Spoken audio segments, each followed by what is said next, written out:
Olá, eu sou Celso Zimon e nesse vídeo eu quero conversar com você sobre o xamanismo. Você sabe o que é isso? Se liga aí, sintonize!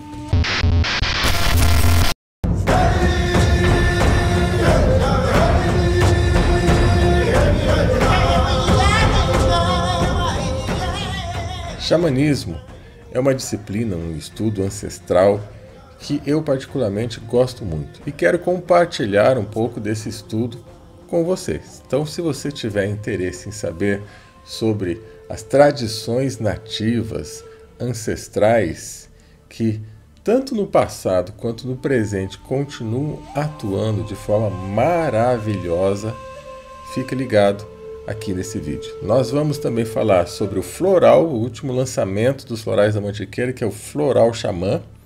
Tá? Aqui está o Floral Xamã. Vou mostrar também para vocês os instrumentos sagrados de cura dentro do xamanismo, que são, um deles aqui a flauta, né? A flauta xamânica. Inclusive essa música que está tocando de fundo, né? Eu gravei com esta flauta, que é um instrumento sagrado para o xamanismo. Temos o chocalho, ok? E temos o principal deles, o tambor.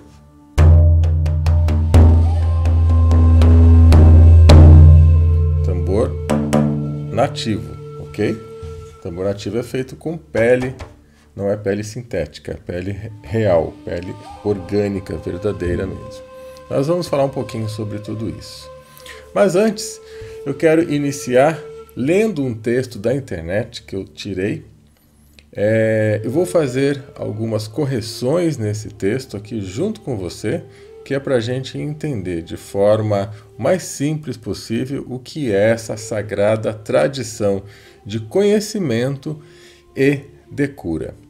Eu digo isso em relação ao xamanismo para que a gente possa entender mais profundamente e trago esse tema porque, infelizmente, é mais um dos temas que estão sendo levados pelo lado pejorativo ou mal interpretado. Então, eu quero contar com o seu tempo, a sua paciência para a gente estudar um pouco sobre esse tema que realmente para mim é maravilhoso. Oi, gente, gosto de brincar também. Já assinou nosso site? Compartilha aí. Já compartilhou? Já? Vou esperar. E agora? Já compartilhou? Assina aí. Então vamos lá, vou ler inicialmente o texto que existe na internet e vou fazer minhas ponderações em cima dele, tá bom? Vamos lá. Xamã, esse nome xamã, ele vem do siberiano, ou seja, de uma linguagem siberiana, da Sibéria, obviamente. Aquele que enxerga no escuro. Então a primeira tradução que nós temos em relação à palavra xamã, aquele que enxerga no escuro, no sentido de enxergar o que os outros não conseguem enxergar. Tá? Essa observação eu coloquei, porque na tradução que tem na internet só tem isso, aquele que enxerga no escuro, e entra em outros aspectos. Mas se nós olharmos apenas isso como tradução, e eu quero já fazer essa correção, as pessoas que não conhecem o tema, ou não conhecem o lado da espiritualidade, elas normalmente acham que é uma pessoa que, quando fica no escuro, ela enxerga tudo, né? Ela simplesmente consegue enxergar aquilo que está acontecendo. Não vai entender o lado da espiritualidade, o lado que não é a visão física somente que se trata essa tradução. Então, para mim, essa é uma tradução equivocada, né? Ou então, pelo menos, quem traduziu poderia deixar um pouco mais explicado, que foi o que eu fiz, no sentido de enxergar que o que os outros não conseguem enxergar no plano espiritual, né? Com os olhos fechados, ele amplia sua consciência e consegue ver, tem a clarividência, ou seja, os poderes de ver a outra dimensão, as outras dimensões. Caso você não acredite nisso, caso esse assunto não seja do seu interesse, eu peço para que você não continue assistindo, porque eu vou falar sobre sobre esses poderes que um xamã verdadeiro tem e que são raros. Hoje em dia é muito raro encontrar um xamã verdadeiro. Também nós temos, na continuação aqui do texto, né, é um portador de função religiosa, um sacerdote do xamanismo, que podem acessar as outras dimensões e fazer contato com os aliados, animais, vegetais, minerais e espíritos ancestrais. Então, mais uma vez, vou fazer um grande parênteses aqui nessas frases, tá?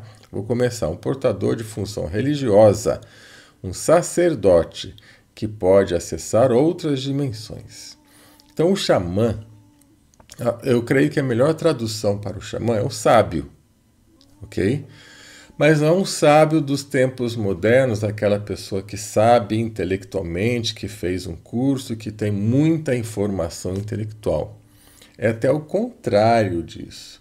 Um sábio dentro do xamanismo, dentro das tradições mais espiritualistas, é uma pessoa que sabe intelectualmente, porém ela sabe muito mais por experiência de viagem a outras dimensões. Então ela conhece. É um verdadeiro sábio, não o sábio intelectual. É um verdadeiro sábio, aquele que consegue entrar na realidade das coisas. Ele consegue ver o que as outras pessoas não conseguem ver. Então ele vai mais além. Ele lê nas entrelinhas, ele consegue acessar a origem, a causa daquele problema. Ok?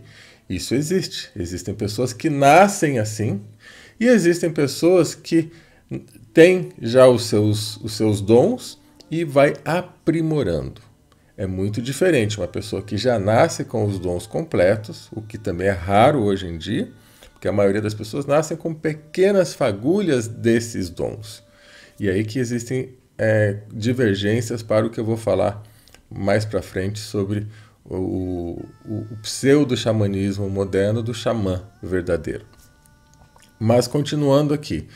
Eles podem acessar outras dimensões e fazer contato com aliados, animais, vegetais, minerais e espíritos ancestrais.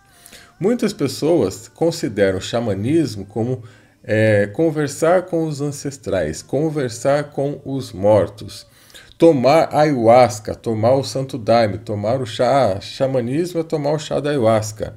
Xamanismo é conversar com os mortos, conversar com os ancestrais. Xamanismo é a mesma coisa que mediunidade de incorporação. Não. Não é nada disso, tá? Existe isso também, mas não podemos comparar xamanismo ou catalogar xamanismo como ayahuasca, como mediunidade, como espiritismo ou algo semelhante. Não é nada disso, tá? Ayahuasca é parte dos rituais xamânicos, mas não é o xamanismo. Isso no mundo moderno, as pessoas associam o xamanismo com ayahuasca. Por quê? Porque o nome xamanismo está sendo usado equivocadamente pelas pessoas que tomam ayahuasca e santo daime. Tá? Colocam que aquilo é xamanismo. Não. Aquilo é apenas uma prática do xamanismo ancestral e mesmo assim, no xamanismo ancestral, essa prática é feita de uma maneira bem diferente do que se faz hoje nos grupos de ayahuasca. Não estou dizendo que é melhor, não estou dizendo que é pior, apenas estou falando que é bem diferente, é um outro processo.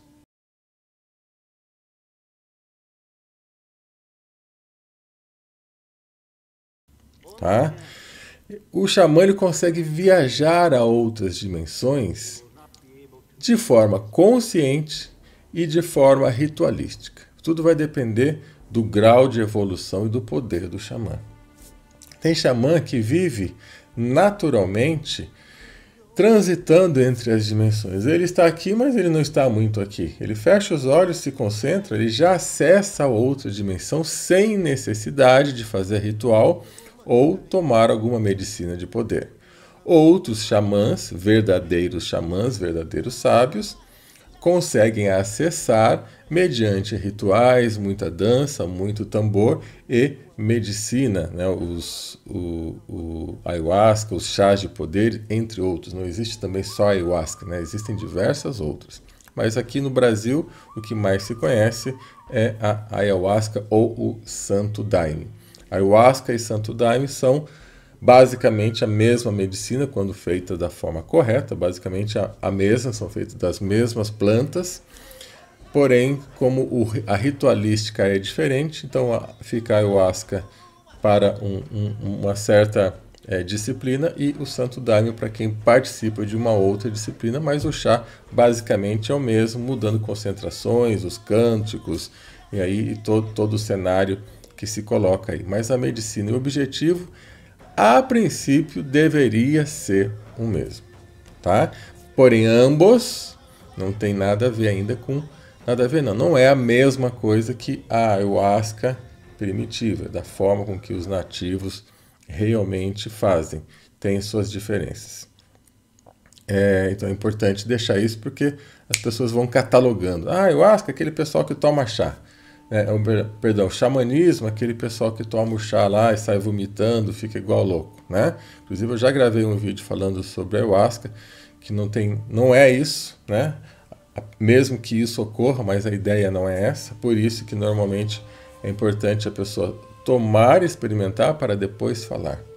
E mesmo assim depende muito da pessoa e do objetivo dela, tá? Mas esse vídeo não é para falar sobre a prática da ayahuasca, não é para aprofundar nisso, porque eu já gravei em outros. O objetivo aqui é realmente o xamanismo. E ele tem acesso a outras dimensões, que nós temos as diferentes dimensões, o nosso mundo tridimensional, é o mundo palpável, o mundo que conhecemos, mas as outras dimensões existem, né? O mundo etérico, o mundo vibracional, que é tudo aquilo que está além do físico, o mundo das emoções, o mundo mental, o mundo astral, o mundo etérico, e vai por aí afora, né? Então existem diversas outras dimensões e conhecemos as 7 dimensões básicas. Até aí diversas tradições elas coincidem nessas 7 dimensões básicas, porém há tratados que dizem que existem até muito mais do que isso, que essas 7 são as básicas aqui, tá? Eles têm também acesso aos seus aliados, animais, vegetais e minerais, e aos espíritos ancestrais. Então a única coincidência, entre aspas também, com as doutrinas mais espiritualistas de hoje, que falam dos antepassados, que têm acesso aos antepassados, é essa parte, porque o xamanismo faz isso. Na realidade, ele é o primeiro que faz isso, né? Muitas pessoas falam, a minha religião ou a minha crença faz isso também. Pois é, porém, o primeiro é o xamanismo. As crenças modernas, sejam elas quais forem, elas são sempre posteriores, porque elas são novas, né? Todas as crenças modernas são novas. De 2000 anos para cá, até do cristianismo, é novo. Tudo que se fala de 2000 anos para cá, dentro das crenças, das religiões, seja ela qual for, espiritualistas ou não, já foi falado antes, em outras tradições, tá? Então, tudo não deixa de ser uma certa, entre aspas, cópia adaptada ao momento presente. Quanto a animais, vegetais e minerais, dentro da tradição do xamanismo, eles acreditam que o animal, o vegetal, também tem alma, né? E o mineral também tem alma. Tanto é que eles consideram todos esses seres como nossos irmãos.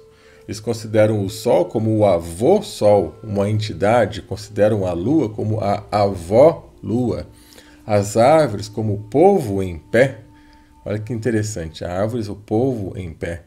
Claro que essas terminologias mudam de tradição para tradição também, mas, de uma forma geral, os indígenas, os xamãs, os índios, os nativos, de todos os cantos da Terra, olha que interessante, de todos os cantos da Terra que não tinham contatos entre si, eles consideram a Terra como um organismo vivo e os seres viventes, inclusive as pedras, possuidores de espírito, possuidores de alma. Tanto é que quando eles querem, de repente, saber o que está acontecendo numa região e não há ninguém, eles podem entrar em contato com o elemental de uma pedra, de um animal, de um vegetal e perguntar para eles. Agora vem aqui uma outra pausa nesse estudo. Você sabia que praticamente tudo que nós temos de remédio hoje, dos mais modernos, o princípio ativo foi extraído de uma erva, de uma planta, e que essa sabedoria veio dos índios, porque nós sabemos, o chá disso é bom para aquilo, o chá aquele lá é bom para outra coisa. De onde veio saber que esse chá é bom para aquilo, é bom para aquele outro? Veio dos nativos. E como que os nativos, sem conhecimento intelectual, sem estudo, sabiam que aquele chá era bom para aquilo e o outro era bom para isso? Né? Como que aquilo vem? Simplesmente tem um monte de mato ali. Hoje as pessoas da roça, até mesmo as pessoas da roça, as pessoas que vivem em lugares maravilhosos, cheios de plantas, elas estão ali, mas elas sequer sabem para que uma planta funciona. Mesmo na roça, eu estou sempre na roça, lá muita gente não sabe mais nada, perdeu esse conhecimento. Tem às vezes o remédio na frente, no quintal de casa, na frente, e não sabe para que serve. Então, da onde vem o conhecimento que algumas pessoas sabem e outras pessoas não sabem? Pois é, tudo vem da tradição do xamanismo, que em estado de contemplação, nem é meditação, estado de contemplação, que o primeiro passo é relaxar, o segundo passo é contemplar e depois entra a meditação. Então, estado de contemplação, observando e respeito, respeito àquele elemento, respeito àquele ser, entra em contato, por quê? Porque no reino mineral, vegetal e animal, assim como no reino humano, há hierarquias e há seres no mundo invisível que cuidam daquilo. Então eles acreditam que o reino mineral tem os elementos e os seus anjos específicos que fazem a organização, a ordenação e até a evolução do reino mineral, assim do reino vegetal e assim do reino animal. Por isso que existe sereias, existe nereidas, os silfos, as salamandras, os gnomos, os duendes. De onde vem tudo isso? Né? De onde vêm esses nomes? Invenção. Não. Eu provo para você que não é invenção.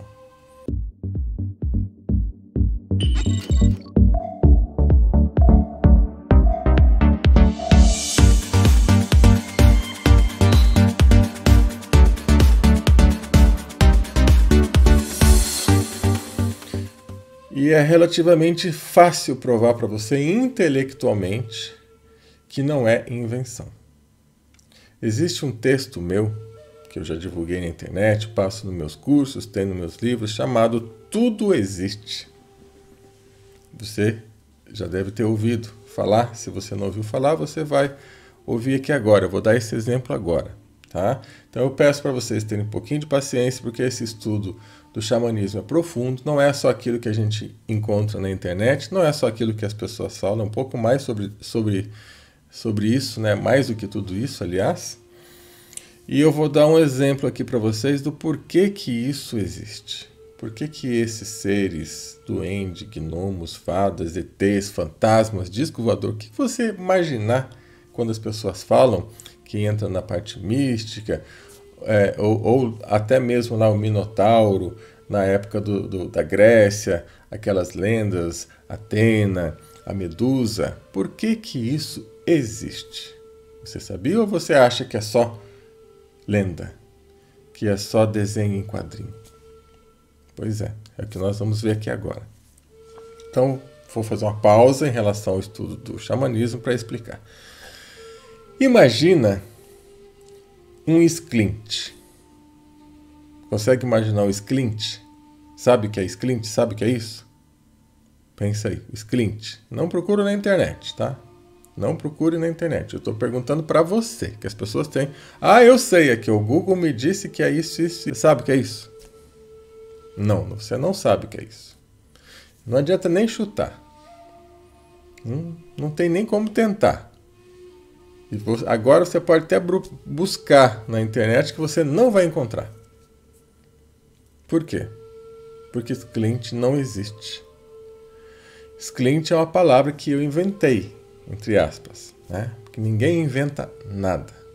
Eu peguei ali palavras, juntei letras, formulei algo que não existe, mas se não existe, não tem forma. Não tem como definir. Ninguém sabe o que é um esclinte. Nem eu, que inventei, não sei, porque não existe. Não tem uma referência, não inventei pensando em absolutamente nada. Eu só criei essa palavra realmente por ser uma palavra que não existe. Agora, por outro lado, se eu chego e falo para você, esclinte é um serzinho pequenininho assim, ele é meio marrom, ele tem pelo inteiro, um olho brilhante, tem a aparência de um cachorrinho. Aí você começa a formular imagens desse esclinte, ok? Ou não, ele é um hominho, um humanoide pequenininho, de rosto fino, pele verde. Você começa a formular aquilo pertinente a esse humanoide pequenininho. Ou não, esclinte é um aparelho que serve para cortar grama, né? Ele tem uma hélice. Você começa a formular. Ou seja, o que eu falar do esclinte, para você vai assimilar como aquela realidade a partir daquele momento. Por quê? Porque eu disse como ele é. Certo?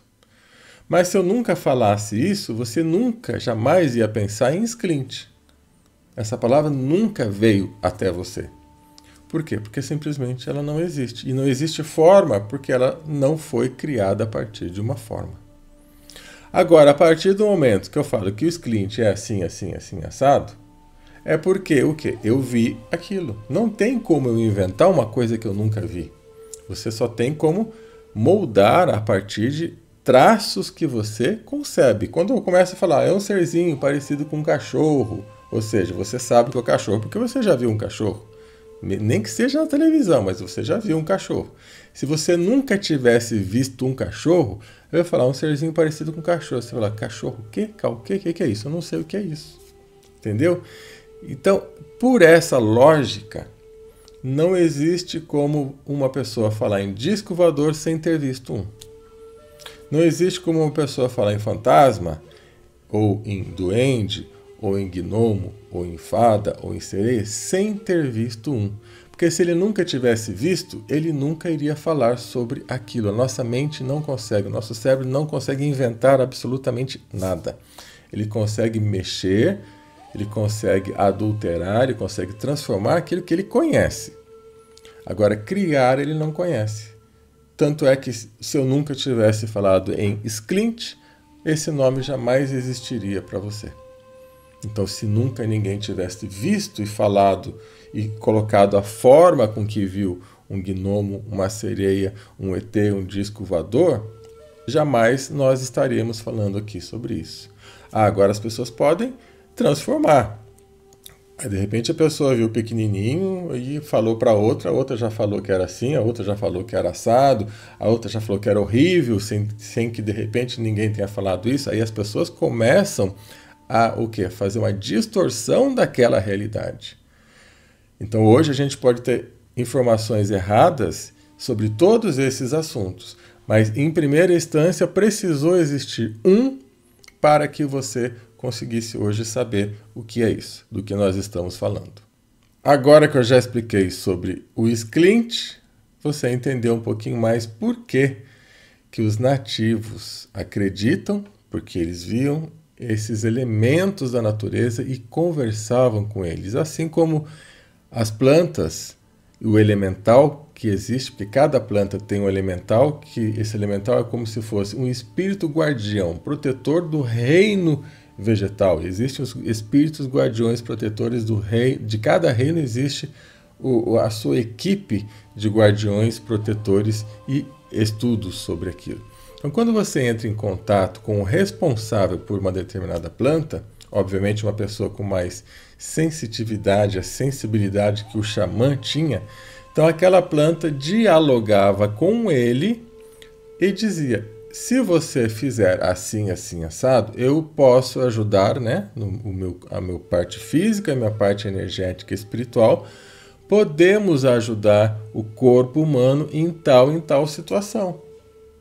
Por que vocês acham que até hoje, lá na Amazônia, tem milhões de dólares rodando de empresas farmacêuticas pagando os índios para dar as receitas? E depois lançar um remédio que você vai pagar normalmente caro, né? É por isso, simplesmente é por esse fato. Aí eles compram a patente, dão um troco lá para os índios, né?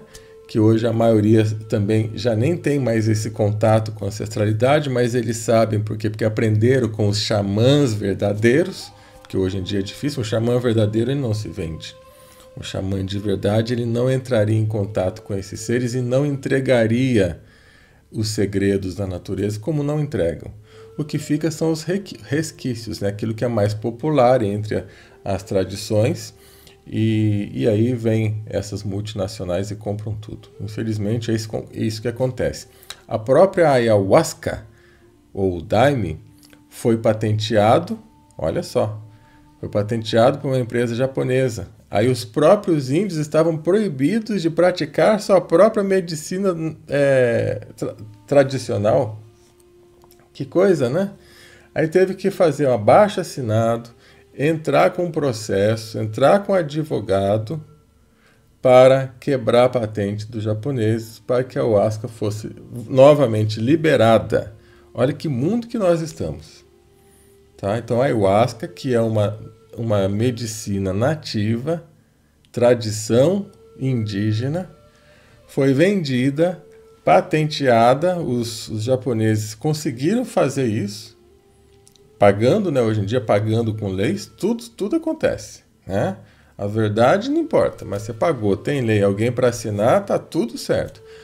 Aí precisou fazer um movimento para que essa patente fosse quebrada e a medicina pudesse ser utilizada. E no Brasil é utilizada de forma religiosa. Ela é liberada para fazer um uso de forma religiosa. Continuando aqui. Ele também entrava em contato com os espíritos ancestrais. O que é isso? O xamã, ele tem a função religiosa, ele tem a função de médico, ele tem a função de chefe da tribo, de orador. Ele era o ponto principal ali na sociedade. E ele tem acesso também ao mundo ancestral. Ele tem acesso aos antepassados das pessoas.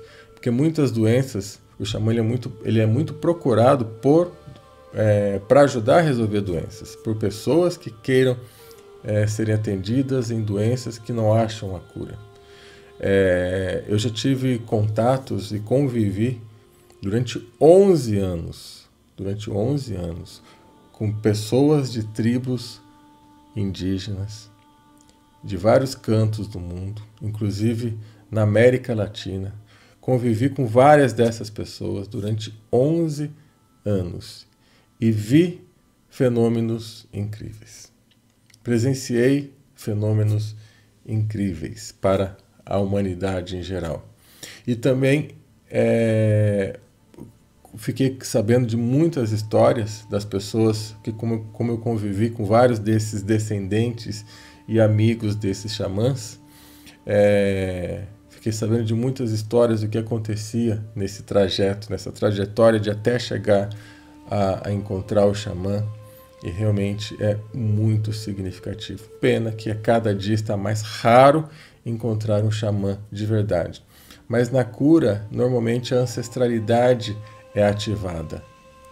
A ancestralidade precisa ser avaliada. O que aquela pessoa fez? O que os ancestrais, os antepassados, os pais, os avós, os bisavós, o que aconteceu na linhagem daquela família, daquela pessoa, para que aquela doença, entre aspas, incurável, esteja se manifestando. E a maioria tem a ver com os erros dos ancestrais. E justamente pelo fato de passar isso adiante, é que as pessoas precisam ter a maior responsabilidade com a vida atual. Para você não passar adiante um erro seu. Porque a forma, entre aspas, vamos assim dizer, da punição, do karma, se você não viu em você, se você não se ajustou e não quer se ajustar, ou não quer saber de dar o braço a torcer para aquele problema, de repente você vê um seu filho passando por problema, passando por necessidade, ou um seu neto. Aí sim você vai começar a ver, poxa, por que você está assim? Ah, porque fulano de tal fez tal coisa. Aí você vai ver que você fez aquilo também e a trajetória está apenas te mostrando. É um espelho para você ver aquilo que você fez. Vibre na luz azul.